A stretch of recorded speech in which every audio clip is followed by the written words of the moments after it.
Para sa detalye ng mga nagbabagang balita, 270 na benepisyaryo sa Sorsogon na tumanggap ng 10,000 pesos na tulong pinansyal mula sa DSWD at Ako Bicol Party List.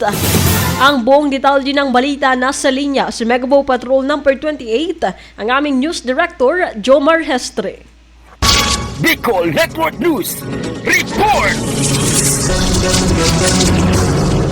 Matagumpay na naisagawa ngayong araw ang Assistance to Individual in Crisis Situation Payout sa pangunguna ng Department of Social Welfare and Development o DSWD at sa pakipagtulungan ng Ako Bicol Party List. Umabot sa 270 na benepisyaryo mula sa bayan ng Huban, Irusin, Santa Magdalena at Prieto Diaz ang tumanggap ng tig 10,000 pesos na tulong pinansyal mula sa AKB. Ayon kay Attorney Gerson F. Carino, Councilor ng Bayan ng Huban at Municipal Coordinator ng Ako Bicol Party List, ito na ang ika-4 na batch ng educational assistance na kanilang naipamahagi. Ang kabuang programa ay naglalayong matulungan ang 3,500 na benepisyaryo sa buong lalawigan ng Sorsogon sa ilalim ng pondong 35 million pesos mula sa Ako Bicol Party List. Samantala, pinasalamatan ni Attorney Carino ang Ako Bicol at DSWD sa walang sawang suporta sa mga Sorsoganon. Aniya, ang ganitong tulong ay isang malaking ginhawa para sa mga estudyanteng nangailangan. Samantala, nawagan si Carino sa mga taong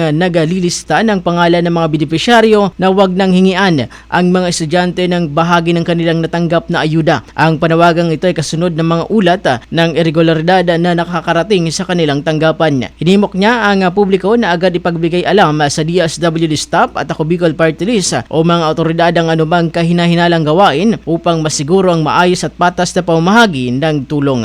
Para sa Bicol Network News, ito po sa Mega Patrol number 28, Jomar Hestre, tatak tunay na serbisyo.